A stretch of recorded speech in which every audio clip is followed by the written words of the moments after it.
Happy Tuesday. The markets are about to close. It's been a pretty interesting day. Once again, green, despite all the turmoil in the world. How long will that last? Also, is there a good reason that you should be shorting your bank? We're going to find out today why I am on Money Never Sleeps.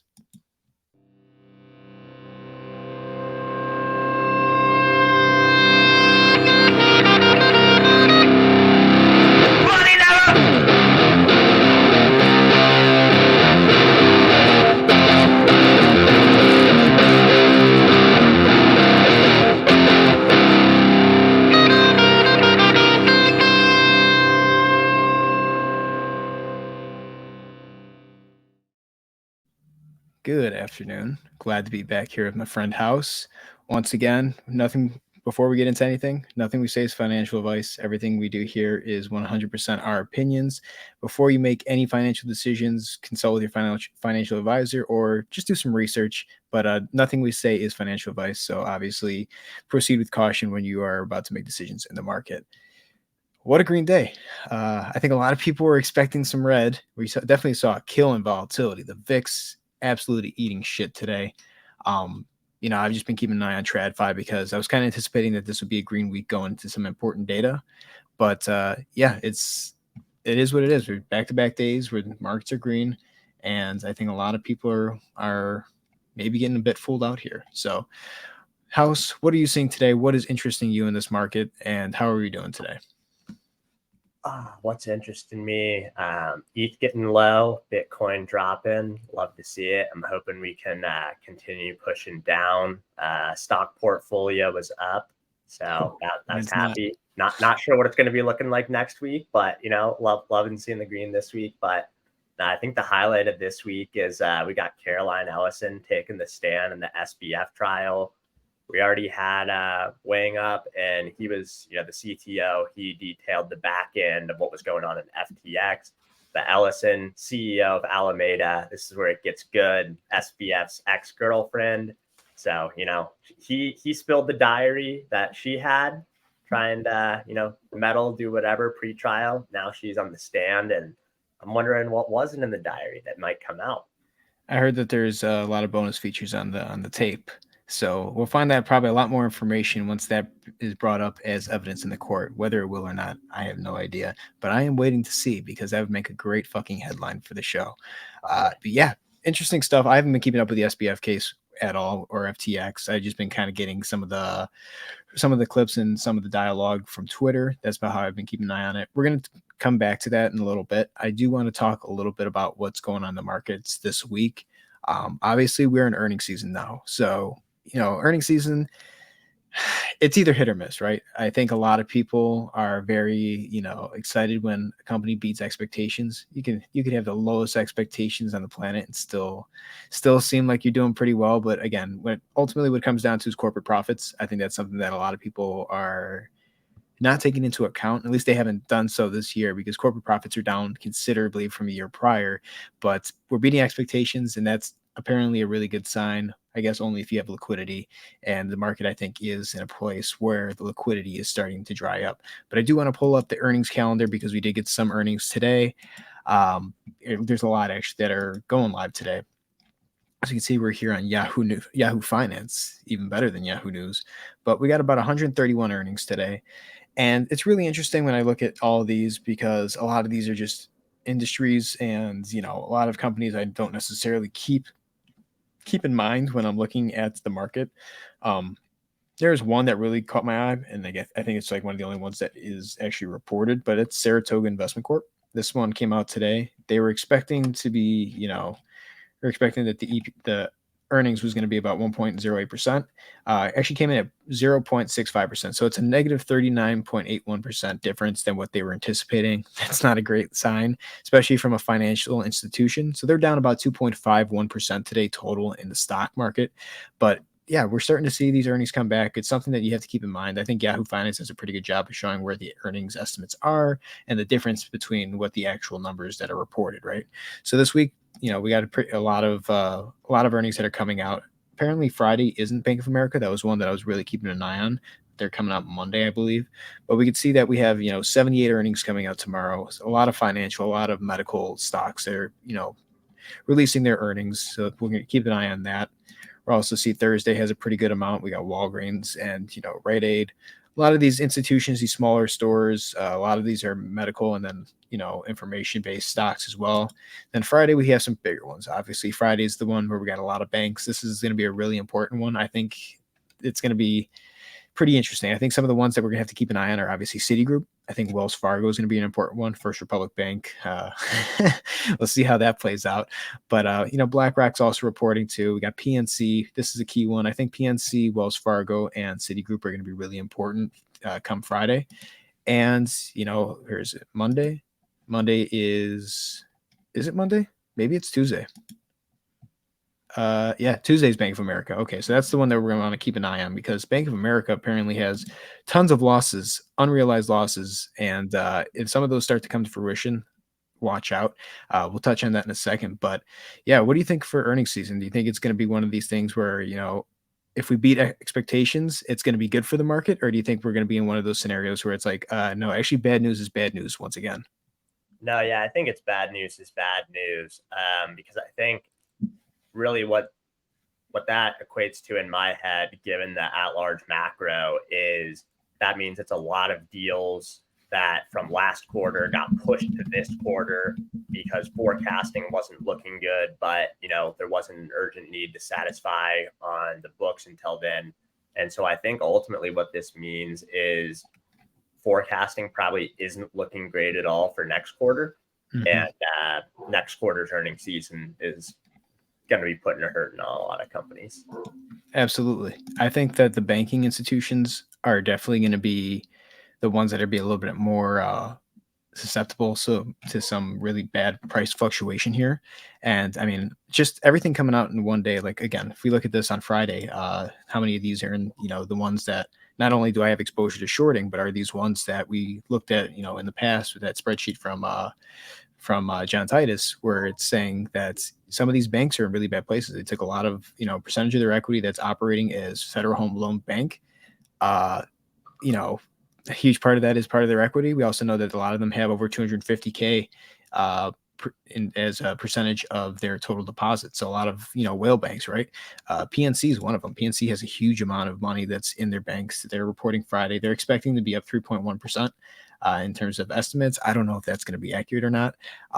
Again, we have to wait and see how this plays out. But Citigroup here, 1.19. Citigroup, I'm very questionable. I question because we did see that there was a lot of layoffs and they were trying to do some restructuring in the company itself to save some money. I think it was like 500. I can't remember exactly. I think it was like 500 million they were trying to save through layoffs. It wasn't a big number, but still, that's going to be really interesting to see how that plays out. JP Morgan and Chase, I think they'll be fine. It's not really someone I'm really concerned about in terms of the banking, issues with banking. I might not like Jamie Dimon, might not be together, but it's definitely important to realize that sometimes some of these guys do have their shit together, and I think that he's got a tight ship with JP Morgan Chase, and they're going to be fine. But yeah, that's pretty much. I just want to take a look at a lot of these earnings that are coming out because this is something that we have to keep in mind as the markets do rally into later in the week. Are we going to rally to the point where, okay, once earnings come out and they start to be pretty crappy, maybe does the market pull back a little bit? We'll see. Again, we have PPI data tomorrow. We have on, I think it's Thursday, we have CPI data. So it's going to be a lot of data that's going to be driving these markets. And with this earnings season adding, another element to how the markets are going to react. And then once we look at the charts in a little bit, you can kind of see that there isn't that much of a green light for a lot more growth in this market if we expect things to be bad. So I just wanted to bring that up. And before we get into a reason why I'm shorting my bank, I have to pull up this piece of information because it sounds kind of stupid to short your bank, right? It's like, why would you bet against where you're holding your money? But I have a pretty good reason why. Personally, for me, I think it's worth it in my given situation. But let me just pull up this Bank of America. This is on Google. Obviously, this is from Reuters, though, but it's a nice little snippet here. For instance, Bank of America had more than $100 billion of unrealized losses on its securities portfolio. That's a lot of money on paper that they haven't realized in terms of losses. And we see that the stock is currently dropping significantly, right? But the weird thing is that the stock is almost a mirror image of what happened back in 2008. So I do want to pull that up as well. So obviously I do bank with Bank of America. I've had them for the longest time, probably like 9 years at this point. But when I just stop sharing the screen and we pull up the Bank of America chart on TradingView, we can see that there's a really interesting pattern that's playing out here. And let's go to the weekly. You can probably see it a little bit better. Here we are. So we can take a look back. This is the height back in 2008 up here where this E wave is here. So what I'm seeing in the way of how Bank of America has operated so far, trading since its IPO, almost said ICO. We'll get to the ICOs in a little bit.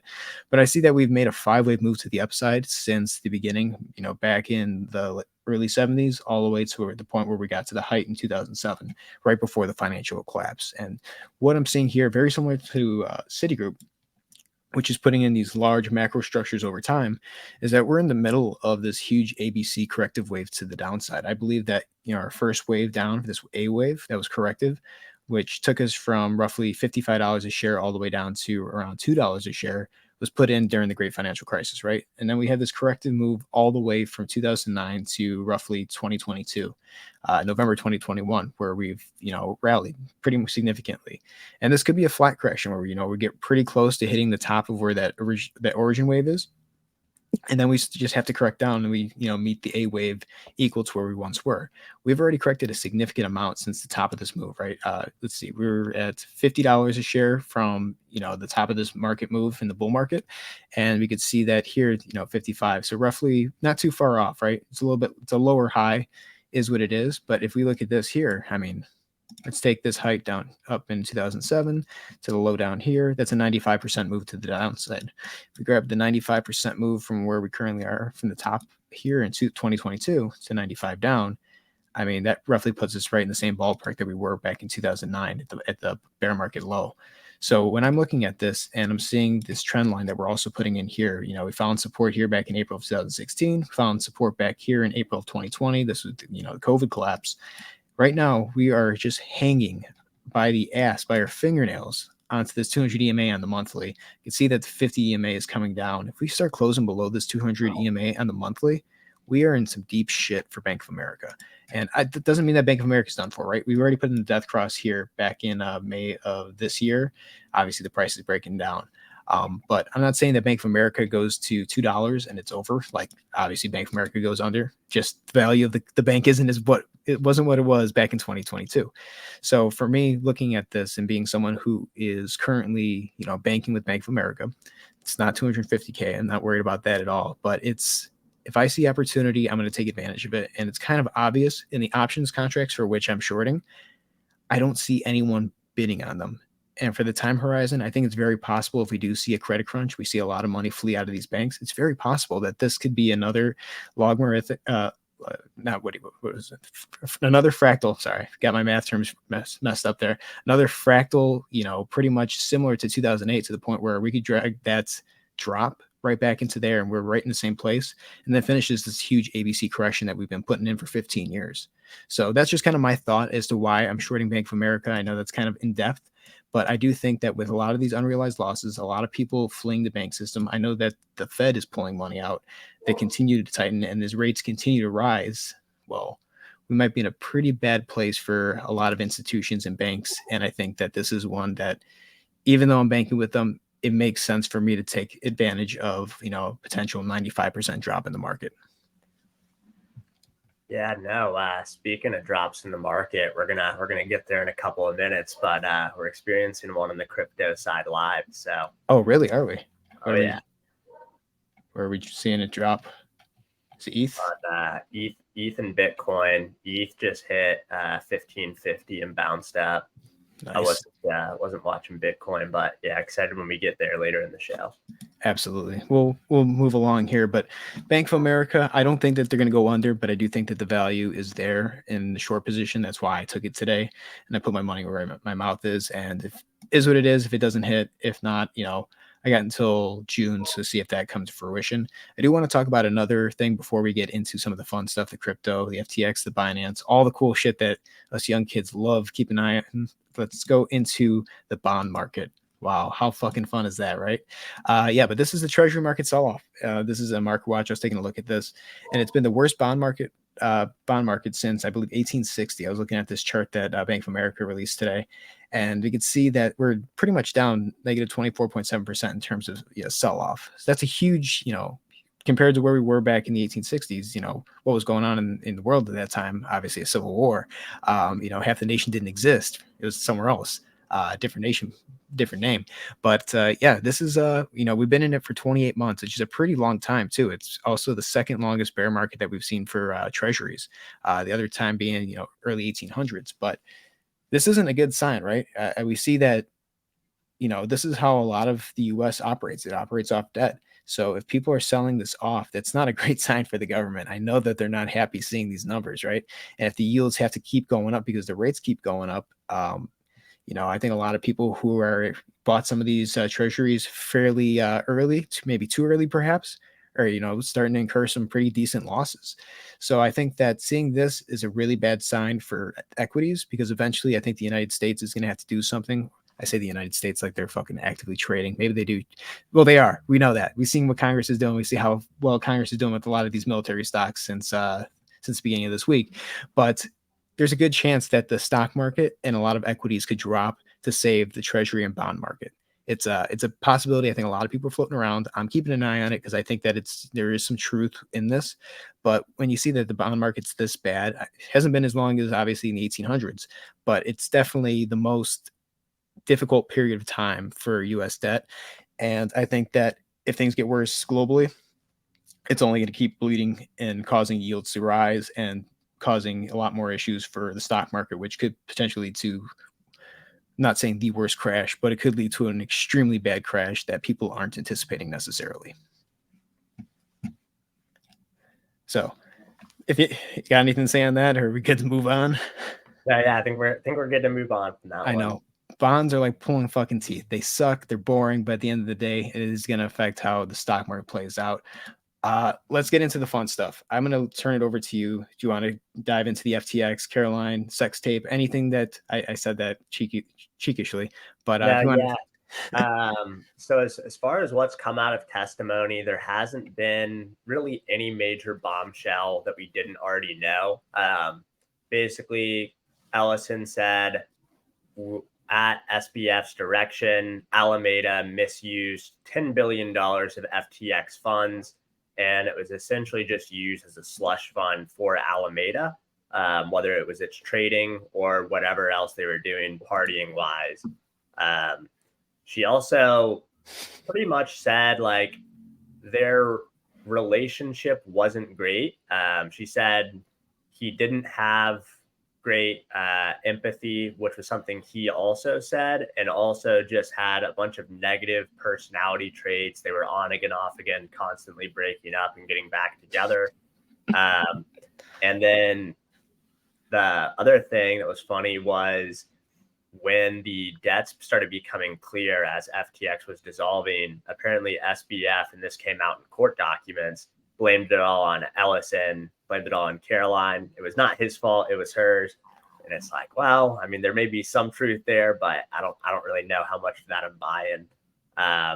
But yeah, so just some context. So Caroline Ellison did plead guilty when she was caught by the US authorities. And in a response for her testimony, I'm assuming she's getting, some cut sentence, good behavior type deal, but still seeing some time in jail.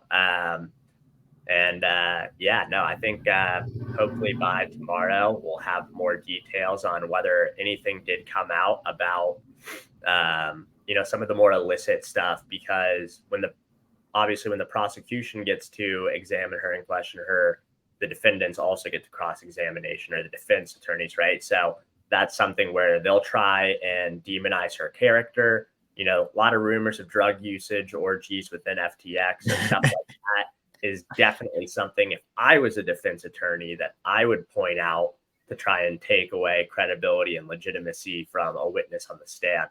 That's where we're at with FTX. Man, she's going to get the Michael Avenatti treatment. They're going to slap some ankle jewelry on her and say, don't leave the house for the next 24 months. Probably not. She'll probably definitely see a little bit of inside of a cell. Who knows, though? It's definitely some interesting information. Obviously, I was keeping up with it somewhat, not the trial itself, but some of the situations that, Caroline and SBF were going through from the Michael Lewis. He had a pretty good interview with 60 Minutes. A lot of people giving him shit for that. I understand why, but at the same time, I think he's doing more of a journalist dive into someone's personality as opposed to the actual, he's not an auditor. He's not going to be saying, hey, this is bullshit over here. What's going on? So I see that perspective, but yeah, it definitely seems like we're going to start getting some of that information. It seems like it's lining up from what he was saying as well. Uh, FTX, man, I think once FTX collapsed, I stopped caring kind of about SPF. Like it's kind of like I didn't like him prior to that because I'm like, man, this is such bullshit. I've seen all the liquidations, but once he was in jail, or once he got arrested and FTX was gone, I'm like one less market maker. But yeah, it's really interesting stuff. I hope we get some of the more of the information regarding some of the obviously the illegal stuff that occurred with customer funds and stuff like that. I think that's going to be the more interesting, the meat and potatoes of that situation. But I do want to take that and walk over to the next exchange, Binance. So Binance, obviously, I'm hitting that drum every single day. I don't like talking about it always, but it just seems like there's more and more that comes out each day, especially recently. And the one thing that I have been keeping an eye on is, just any news that comes out of the exchange that kind of seems too good to be true. And in one situation of that, I'm going to pull up Twitter real quick. It's this new thing that they're offering where if you pretty much hold your funds on the exchange, you can get some free tokens. It sounds so stupid, but here it is. They're leading into the Bitcoin halving. They're counting down and they're DCAing with auto invest. So pretty much turn on auto invest, keep your funds on the exchange, and they will start airdropping some rewards to your wallet. Maybe. I don't know what the value of some of these would be. It's really interesting, I think. But once again, this seems like a red flag, and this is kind of why I wanted to bring it up, because anytime you're seeing this type of it's almost like an FTX thing, right? Buy an FTX and you get free crypto. It's almost the same exact thing. So I think that this is a very big red flag with Binance. There's an article that also came out from Forbes talking about their ICO, which we'll show in a second. But I don't know. This is screaming, hey, I'm not saying get your funds off there. You can do whatever you want. You're grown up. I'm not going to tell you to run from the exchanges and head for the hills, but I am in the hills right now. That's all I can say. Uh, what do you think of this? I think it's kind of funny, to be honest. No, yeah, I mean it's honestly, I think it's pretty laughable for anyone who understands like the importance of self-custody in crypto. Like it's one thing if you're in NFTs and you're a gamer and it's a custodied wallet, whatever, who gives a shit? You're in NFTs, no one cares anyways. But no, like when you're holding valuable amounts of crypto, or whether that's relative to an individual, right? Like $10,000 to me is $10,000 to someone else is $10,000 to the third guy. If you don't own the keys to that, like how many exchanges have we seen collapse from Bitcoin's inception to now, where so many people have lost money, right? Like it's really just a security thing of, if you're not just speculating on the value of crypto, which even if you're just speculating on the value, you should still self-custody. But it's like you truly don't own the money. That could literally just be a synthetic number drilled into the UI that says it's there, because that's what happened with FTX. And or you could run into a quadriga situation where founder goes bottoms up while he's on vacation in India. And next thing you know, no one else has a copy of any of the private keys. Cool, hundreds of millions of dollars gone. Or you get Mt. Gox, where the exchange just gets hacked, and no one's going to white hat and return, billions of dollars if they hack an exchange unless they get caught. But even then, at that point, they're not white hatting it and getting it back for a bounty. So, I mean, just the risk of keeping large sums of crypto on an exchange is not worth the reward of getting. I mean, let's just look at it from this $500,000 in rewards to be won. So you take that across all of Binance's customer base, and I would imagine there's some sort of weighting as to how much you DCA, unless it's verifiably random, which I don't think anyone's going to go through that effort, right? So it's like, realistically, you're not going to get the whole 500K. You're not going to get six figures. You're not going to get five. So if you're a whale, there's no reason to do it. If you're a whale, your money should be off Binance anyways. Like it doesn't make any sense. It's unless you're just buying like $1 at a time, and that's your DCA, and that can win you like $10. Like that's the only plus EV way I can see this working out. I don't even think it's worth it at that point either, right? It's No, I mean, it's not because I mean, minimum purchases for most cryptos on an exchange is like what, 25, $50. So even then it's like, yeah. what's the EV there? You might get $10 at the risk of Binance is insolvent and you lose all your money or anything else that happens. Like, I don't know. This kind of just screams volumes are low. We're losing fucking money. We're bleeding like an open wound. Help us. Help us prolong just what's inevitably going to come. Uh, Bitcoin halving countdown. We're excited for the Bitcoin halving. Not me. I'm just saying it as how Binance is presenting this. I am calling bullshit. And part of that reason is because of this article here. How Binance pretty much turned its failed token ICO into $1 billion windfall. An investigation by Forbes with the assistance of two crypto forensic firms, Grey Wolf Analytics and Inca Digital, reveals that behind the scenes, Binance's launch was actually a flop. Binance did not, in fact, sell 100 million tokens at its initial offering. An analysis of its crypto wallets reveals that no more than 10.78 million BNB tokens were transferred to investors that participated in the public ICO in the summer of 2017. Although an extra 20 million coins appeared to have been quietly transferred to the angel investors, doubling their allocation to 40 million. All told, Binance likely raised less than 5 million in its offering versus the 15 million that Zhao had claimed at the implied price of 15 cents. So he did promise and say that they had raised $15 million prior to the ICO, before it went public to those who were waiting to get in on it. Uh, I mean, that's a huge discrepancy in the numbers, and again, the fact that there's two forensic firms that are verifying this, I think that's really important to keep in mind. It just seems like the lies are everywhere, and if the ICO was that big of a failure, that kind of makes sense why Binance also has one of the largest allocations of the entire supply. Also makes sense why the price won't come down. So it's kind of shitty when you look at the market today. Everything's kind of down in crypto except for Tron and BNB. And at least the big boys, those are the two that are up. But this kind of is the reason why you have to remember why things don't necessarily make sense in this market right now. Yeah, no, I mean it's honestly it's kind of an absolute joke. Yeah, I mean it's really just like I think exactly what you said. I think that's really the only rational explanation as to why they still have greater than what was like 70% of the supply of BNB token. Yeah. And yeah, it also I feel like could account for why BNB rose so quickly after the fact, right? Because Binance sure as hell wasn't going to sell any of that until it had gotten to a top or people were buying it directly off their exchange. So it's leaving their pocket and going to someone else's. So yeah, I mean, I think, hindsight's 2020 in this one. Yeah, and we saw their audit, that it was a self audit. Their net balances didn't make sense. The numbers based off of how much the circulating supply was and what percentage of it was held by customers as opposed to the exchange. It's all bullshit. Again, we're just warning you. It's important to know this stuff, because if we look at the price of Bitcoin, we definitely do think that there is some funky stuff going on around there.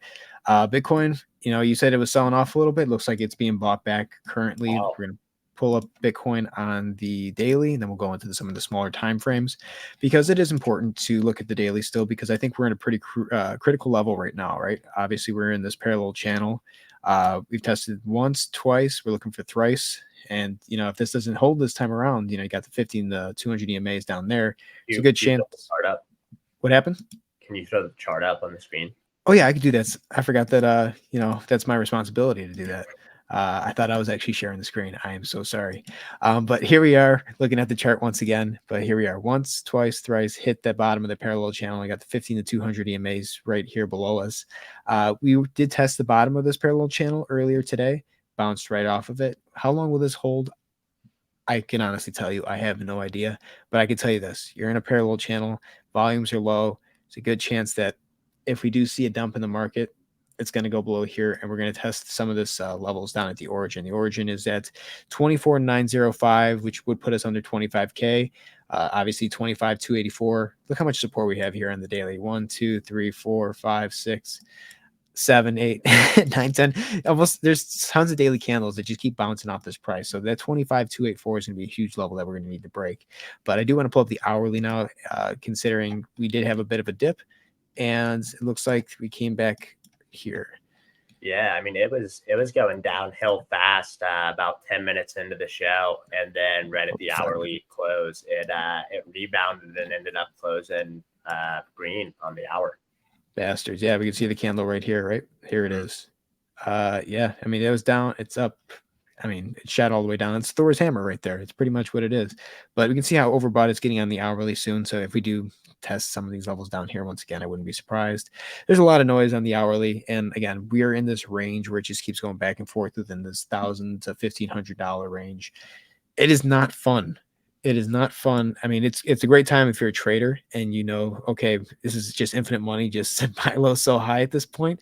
But this is not a fun place to be if you are going long on this market, because this is just limbo. This is just limbo. It's not fun, right? I mean, it's not even fun being short right now either. If you're just waiting for it to go, you're waiting for the market to move in a direction so you can kind of follow the trend. The trend is still to the downside since we did not break that 28,588 level.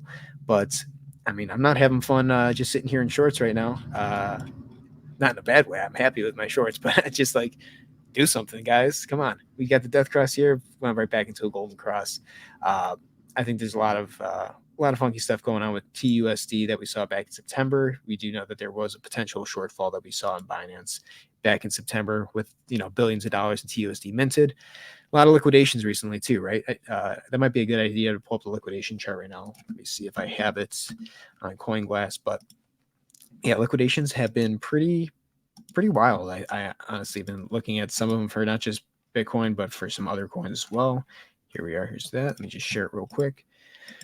Yeah, I mean, we are in a liquidation season right now. I think that's also a sign that towards the end of a move, we do see a lot more liquidations because they won't let the move happen before wiping out a lot of positions. So we see that there's a lot of liquidity from 27.6 all the way to, I would say, probably around 28,588, which is right where we need to go. There's obviously a little bit more liquidity up here. If the market really wants to fake people out, it would go all the way up there, and then it would start some new type of structure to the downside, or maybe even go up.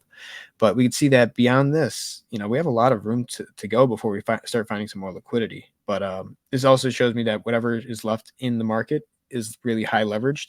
And with these levels, it shows you how high leverage it is, because it is in such a contained area that people are trying to bet on the short-term price action of Bitcoin to see where the money's coming in. Also shows you the volumes are pretty low, because any time that we were earlier in this bear market, you would have seen a lot more liquidity all the way. You wouldn't have these massive gaps in between the highs and the lows here. So it's something to keep in mind, and you're seeing it across most coins as well.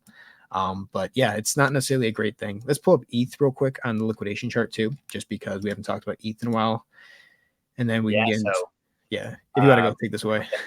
well, real quick while you're pulling that chart up. So yesterday, ETH crossed $30 million in liquidations. I think the final number ended up being Damn. around 32 million. But yeah, it was bad. I think so that started with the ETH Foundation actually sold off some ETH. I want to say it was about 2.74 million, maybe wrong on the decimal side. That was off the dome. But after that ended up leading to a little bit of separation between Bitcoin dominance. ETH took a little bit of tumble. Yeah, man. I'm looking at ETH right now. I saw the Ethereum Foundation selling, what was it, 1,700 ETH tokens or something like that. It's a good amount of money that's floating around there. But here, this is kind of interesting. There's a lot of liquidity sitting north of ETH right now, right? North of that 1570 level. You can see that there's a good amount here in like early 1600s, and there's a lot in the 1650s, right? Mm-hmm. Question is there one more pump left in this market? I think that you can never underestimate where this market currently is. And then we're looking at Bitcoin, it could hit the top of that parallel channel and get rejected, right? It could just run up one more time, and then it could break from a higher level, which also would be more detrimental on the way down. But right now, it seems like a lot of people are short in this market because a lot of liquidity is a lot higher up. And I think a lot of people are anticipating there to be some type of negative price action. If the liquidity to the upside where we get squeeze shorts isn't good enough, we could just, obviously bring the price down and then squeeze them up once again, just find a new level, a new range. It's very possible. I don't necessarily like how low the liquidations are up above here. Sure, it's a decent amount, but it's relative to what we're looking at on the other side of the chart, right? There's not a ton. So if we look at Ethereum on the stop sharing the screen. Look at ETH on the charts. I haven't seen it in a few days. Keep an eye on it. I'm not the biggest Ethereum bull, but obviously it's important. You can see that it's right here at a pretty key level of support, right? So we're getting to the oversold territory here. If Bitcoin decides to pump here, maybe it brings up some alts with it. It's very little, but I don't know if it's going to be enough to, bring us to the top of this level up here. I mean, a lot of those liquidations were sitting somewhere around 1650, I said, at the height. 1650 puts us roughly right here, and then could bring us to a double top right around the 50 moving average. So yeah, it's possible we can get another push up, liquidate those positions. People are going long then. You can short them all the way down. Or if it's just not worth it for a lot of these exchanges, they could just absolutely dump it. Other thing we have to keep in mind are whales. Whales, are they willing to sell right now? If they are, then this liquidation really doesn't matter. Maybe they just want to get out of the fucking market. It's very possible. If I was sitting on a lot of money right now, I don't know if I'd want to be on an exchange or in the market if I knew that there was a good chance that we could see a pretty good dump to the downside. So it's a lot of things to consider. Yeah, I mean, I think there are two kind of narrative things that I'm looking at between Bitcoin and ETH. Is Jim Cramer did say he expects a big dip in Bitcoin. So my theory with that is we're riding the top to that parallel channel. Jim Cramer is going to flip bullish on Bitcoin, and then we're going to ride down. But no, we touched on one big Bitcoin transfer last week. That was, I think we touched about it last week on Friday. It was about 137 million Bitcoin transferred to an exchange. There was another huge whale wallet, had about 3,000 Bitcoin that hadn't been touched since 2017. And that just moved and became active for the first time since then. Hasn't sent to an exchange, but could be something to keep an eye on over the next few days. Yeah, man, there's so much money that I've seen in the past month and a half just going to the exchange. It would make sense for the market to drop, but it just ain't. I forget what quote it was from The Big Short. It's not things that you know for sure that just aren't true. It's what you don't, or something like that. You know what the quote is? Yeah. Mark Twain, dudes, it's Twainisms, but it's a great quote, and we're waiting for this thing to drop, right? It should. Why isn't it? Have they sold yet? You don't just put money on that much supply on an exchange for it to look pretty next to your Ronaldo NFT. No, you're waiting for this thing to absolutely dump, and I'm waiting for it to dump because every day I'm looking the same whale, like sending literally somewhere in the $70 to $80 million worth of Bitcoin onto the exchange, same amount every single time. That screams institution. I don't know if that's just the US maybe offloading some, or if it's just some whale that's got a lot of money just waiting to dump on the market, or just load. They could also just drown the exchanges full of supply that brings the price down without having to sell it. It's very possible that way too. But yeah, it should be going soon. I can't guarantee you that we go down before we go up. It's very possible we go up before we go down. But if we break from that parallel channel, we do know that it's 24 to 25K. That would be the next level of support.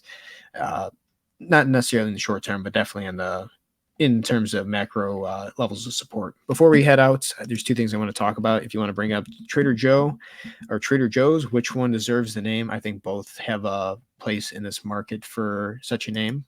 And you can see some AVAX, and then we'll look at TradFi before we head out today. Yeah, so we got a renewed lawsuit between Trader Joe's, the grocery store franchise, and Trader Joe, the DeFi platform that was originally native to Avalanche. So there was a lawsuit last year, and that was thrown out. It was through United Nations Court. I'm not sure what has changed. That the article didn't really say what's changed, other than a new complaint was filed. But Trader Joe's filed another complaint with the UN World Intellectual Property Organization. Trader Joe co-founder went on the defense and said, "No, we named it after my brother Joe, who's a trader." I thought that was pretty good rationale. But Great. an anonymous co-founder said that no, they said when they were brainstorming names, well, we don't know what to call it. Let's just name it Trader Joe's after the grocery store. So we got some people splitting hairs, but no, I think it's pretty interesting. And ultimately, I like Trader Joe as a DEX. I think they do good work. but I think it'd be so. I hope they win the suit. I'm a fan of Trader Joe's, the grocery store, but if they win the suit, they want to take all of the money that Trader Joe's has made and have the platform shut down forever. So yeah, really want Trader Joe the Dex to win, and Trader Joe's the grocery store. You have lost my business. Is Trader Joe's publicly traded? No, I think they're privately traded. Damn it! If they I were was gonna. publicly trading, it Was would gonna be interesting to see where their stock price would be at with all the crypto people up in arms. I would have sent them to zero. I would have sent them to zero. I actually really like Trader Joe. The Dex itself on Avalanche. I think it's a great marketplace. And again, it's I think it's pretty harsh the fact that they want all the the profit and then to shut down the platform indefinitely. I think it'd be more reasonable. It's like, hey, pay a fine and then just give us change the name. I think that would Yeah, be a more reasonable way to approach it, but I think that's kind of shitty on the Trader Joe front. Trader Joe's, I mean, that front. Very stupid, in my opinion, on their end. yeah. No, I mean, I completely agree. I think the rational and easier way to settle is, hey, let's settle, not go to court. Let's pay a fine, change the name, change the logo, whatever we're infringing, or come to some mutually beneficial agreement that leaves all parties feeling good, rather than we want to shut down a public good that people use. Exactly. I do want to pull up AVAX here. We talked about this last time. I did go back and look at some of the levels of what's important, where I think AVAX could go. And again, I'm very bullish on AVAX. I was a huge fan of it in the last bull run. I think that it's a great platform. I mean, a great blockchain. And I think there's a lot of we've seen a lot of great moves recently on the on chain. So I'm excited to see this in the bull run. But I do want to say that I've moved my targets from $4.30 to around 290. I think it was a little bit higher in the last one. I was up in the sixes, but just based off of where I think a lot of alts are going to drop. I mean, from where we currently are to where that down here is at the bottom, 68% and that 60 to 80% that move. So I think this is a very fair level where I will personally be accumulating. And I think that it makes sense compared to where a lot of other alts are heading. So I think that there is going to be better prices for AVAX in the future. I mean, even if I'm just looking at this chart, right? Every time we get a wick up here, it seems like we have another leg down, another wick up here, leg down, wick up here, leg down. It's these patterns are recurring. We haven't seen the worst of Bitcoin's wrath as dominance continues to rise. We're seeing that Bitcoin dominance is at 51.24%. Obviously, this is going to see if it's going to test for 52.15, which hit roughly back in June of 2023.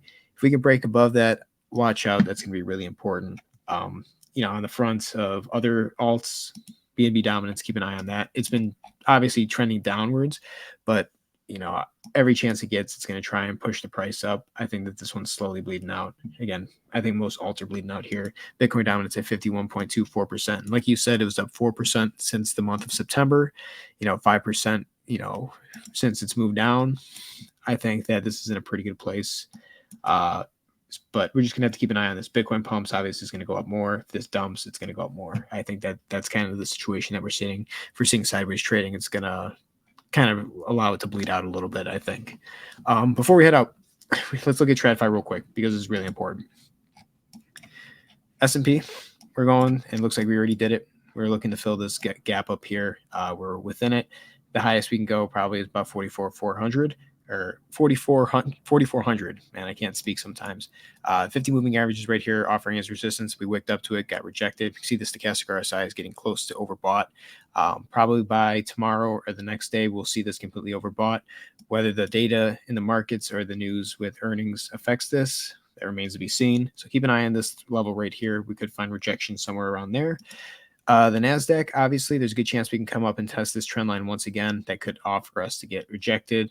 It's very possible the markets are irrational off PPI data ahead of CPI on Thursday. So keep an eye on this level. This trend line would put us around 15,321. The Dow, you're meeting a lot of resistance here, buddy. I don't know if you're going to get to that 34,347 and test it. I think somewhere around the 50 to 200 is going to be a level of resistance. It seems like a lot of what early gains today were kind of sold off. We can see that it pulled back before the close. And the one that I've been keeping an eye on, and I've been, hammering this out on Twitter as much as possible, is the VIX. I expected us to get a pretty good pullback. And since, I think it was up here, I said that we were going to get pulled back when we were at 20. We're down roughly 18% in the VIX. So a UVIX position, eating shit right now. My portfolio, terrible, because there's no volatility in this market because the markets continue to be green. But we did see it pull back a little bit here, right? It bounced, got close to the 50 moving average, didn't hit it, but it bounced back. And now we're going to try and find some level, around here. I think that there is a possibility we do go down a little bit lower, maybe into, mid 14s for the VIX. That would just kind of give people a lot of confidence that the market's in a good place before something bad does happen, which I do anticipate. I think this is kind of a fool's rally. Again, not financial advice. It's just what I'm seeing in the charts, because the dollar pulled back perfectly to the point where it just bounced right off the level of resistance that we once found. So now that's support. It's support there as long as it keeps closing above 105.669. We are in a pretty good place for this market to absolutely turn on its head. I know the markets are green a little bit here. Maybe people are getting excited about that. I personally am not. I think this market is in a very bad place. I think this week is a really important week with data. And like you said earlier, and I agree with you, I think bad news is going to be bad news. But I think that a lot of what's happened over the weekend hasn't fully affected the market just yet. I think that this is 100% people trying to get out of their positions. And I think people are using this opportunity, this time, this delay to pretty much build these positions for what's probably coming in the next few weeks to months. Mm-hmm. Yeah, no, I mean, I think you nailed it. That's exactly what I've been doing over the past few days, especially in TradFi, is figuring out where I want to get stuff reallocated in case we do, see what you and I have been anticipating, you and I and J-Web have been anticipating and talking about on here. Man, I miss J-Web. I do too, man. I don't know if he's going to be on the show tomorrow. Obviously, I think he's traveling back tomorrow, so he'll be back from parts unknown, and he'll tell you all about it. He's like Anthony Bourdain. But yeah, that I think is going to wrap it up for us today. Personally, I'm just looking at TradFi. I'm not even touching crypto. Just going to be patient. I kind of believe in the thesis, the process. It's just a matter of taking advantage of the market when it's not doing what you anticipate, and build those positions over time so that when the market does drop, hello, you're in the right place. So for me, that's it. I appreciate you always being here, man. If this is the last show we have before J-Web comes back, I'll miss you, but we'll figure that out once we get a hold of him. Everyone that watches our show, we appreciate you guys. We love you guys. Bundy, Ace, Chris, Randy, Scotch and Stocks. We have a lot of guys that are in rotation that keep coming back. Riggs, when you're here, we appreciate you. We love having you guys here. We hope you enjoy this show today. Catch you tomorrow. Hopefully, it's normal time tomorrow, but we'll figure it out. Otherwise, stay safe. Have a great night, and we'll talk to you guys soon. Take care.